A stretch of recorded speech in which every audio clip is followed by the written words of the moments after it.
আপনারা অনেকেই জানেন যে গতকাল আমি আমার ছেলেকে নিতে আমি আমার মায়ের বাড়ি চলে এসেছি।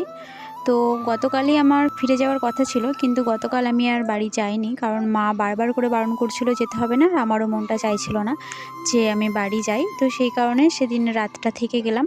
তো আজকে বাড়ি যাব, এখন বেলা 8:30 মতো বাজে, আর এখন দেখুন আমার ছেলেকে খাইয়ে নিয়ে বেড়াচ্ছে ওর বড় দিদি।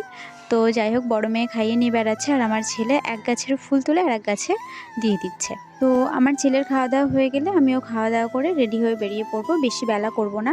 একদম সকাল সকাল গেলাম না, একটাই কারণ ঠান্ডার সময় তো বাসে যাব, হাওয়াতে হাওয়াতে প্রচণ্ড ঠান্ডা লাগবে। আর আমি সোয়েটার নিয়ে আসিনি, কালকে যেহেতু বেলায় এসেছি তাই শুধুমাত্র চাদরটা নিয়ে চলে এসেছিলাম।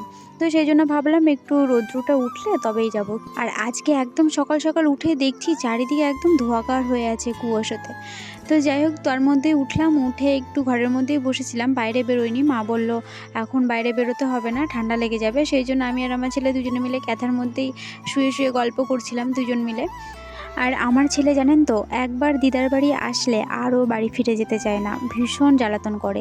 তো কালকে আমি যখন এসলাম, মানে গতকাল আমি যখন এসলাম, তখন যখন ওকে বলেছি চলো বাবা বাড়ি যেতে হবে, তখন ও মানে দুই পায়ে খাড়া হয়ে গেছিলো যে হ্যাঁ মা বাড়ি যাব।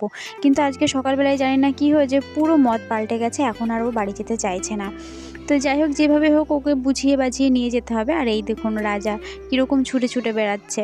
আর এদিকে মা কি করেছে, কিছু ভাঙাচুরো ছিল, তো এই ভাঙাচুরোগুলো আর কি বিক্রি করে দিচ্ছে। আর রাজা ছুটে এসে দেখুন মায়ের পায়ের কাছে চুপচাপ বসে আছে, যেন ওর মতো শান্তশিষ্ট আর কেউ নেই।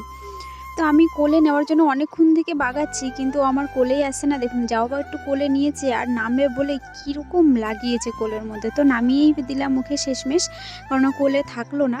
আর এদিকে বড় ছেলে পড়তে বসেছে, মেজো মেয়ে রান্না চাপিয়েছে, তার সাথে ছোটো মেয়েও পড়তে বসেছে। আর আমি রাজাকে আবার ধরেছি, ধরে নিয়ে আবার কোলের মধ্যে দেখুন কীরকম জ্বালাতন করছি। আমিও কম বদমাইশ না, তার সাথে ছোটো মেয়েও লেগেছে। তো সবাই মিলে ওকে জ্বালাতন করলে ও কি আর থাকে, শেষমেশ আমার কোল থেকে ছিটকে পালিয়ে গেছিলো। তো আমি আগাগোড়া বেড়াল ভীষণ ভালোবাসি। তো অনেকেই বেড়াল ভালোবাসেন না, তবে কারা কারা আমার মতো বেড়াল ভালোবাসেন তারা প্লিজ আমাকে কমেন্টে লিখে জানাবেন। আর তার সাথে অন্য পশু পাখি তো আছেই, কিন্তু তার মধ্যে সবথেকে আমার বেশি ভালো লাগে গরুর বাছুর। আমাদের যেহেতু আগে থেকেই গরু ছিল, বিশেষ করে আমার মায়ের বাড়িতে, তো মা এখন আর গরু সেভাবে যত্ন করতে পারে না বলে সেই কারণে এখন আর গরুটা রাখা হয়নি, গরুটাকে বেচে দেওয়া হয়েছে। এদিকে দেখুন বলতে বলতে বাসে চলে এসেছি, দেখে বুঝতেই পারছেন। তো যাই হোক, সকালবেলায় খাওয়া দাওয়া করে একদম রেডি হয়ে প্রায় এই 1টা-1:30টা নাগাদ বেরিয়ে পড়েছি।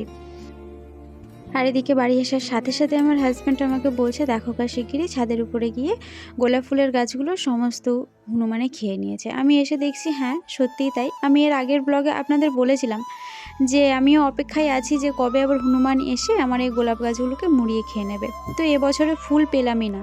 প্রথমে কুড়ি ভরে ভরে আসলো যেই গাছে, আর তখন একবার মুড়িয়ে খেয়ে গেল হনুমানে। তারপরে আবার যখন নতুন নতুন পাতা গজিয়েছে, কেবল কুড়ি দিয়েছে, আবার এই দেখুন খেয়ে চলে গেল। তো আর করা যাবে বলেন, ওদেরও পেটে জ্বালার জন্য ওরা এই করে, কারণ ঠিকঠাকভাবে পেট ভরা থাকলে ওরাও সুন্দর জিনিস থেকে কখনোই নষ্ট করতে চায় না। আসলে ওদের পেটে যে খিদে আছে, তো সেই কারণে আমি আর কিছু বলি না। তো ভাবছি যে ছাদে কিছু ফলের গাছ লাগাবো, কিন্তু আর গাছ কীভাবেই বা লাগাবো, ছাদ আস্তে আস্তে ছায়াতে ভর্তি হয়ে যাচ্ছে। তো ছাদে গাছ রাখাই আমার দায়ী হয়ে যাচ্ছে, তো কিছু আর করার নেই। তো এদিকে দেখতেই পাচ্ছেন যে আমার ছেলে এসে প্রত্যেকটা ফুলের গাছগুলো ফুলগুলোর মধ্যে হাত স্পর্শ করে করে ও মানে একটা আনন্দ অনুভব করছে। এসে বলছে মা এত ফুল ফুটেছে, এত ফুল ফুটেছে।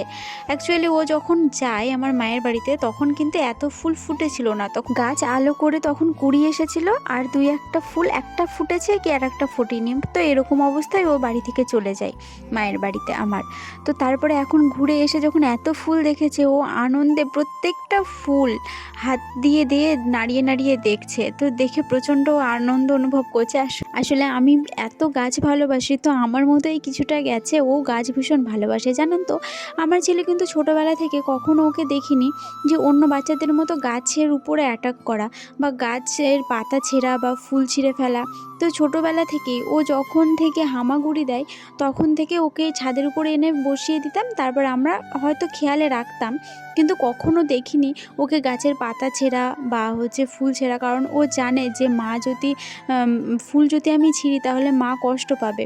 তো যাই হোক, সেই কারণে ও কখনো কোনো দিন আমার কোনো গাছের কোনো ক্ষতি করেনি।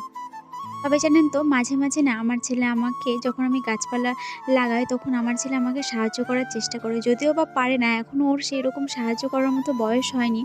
তবুও যদি বলি, "বাবু এটা এনে দাও", তখন ওর মানে ওর সামর্থ্য মতো থাকলে সেই জিনিসটা আমাকে এনে দেয়।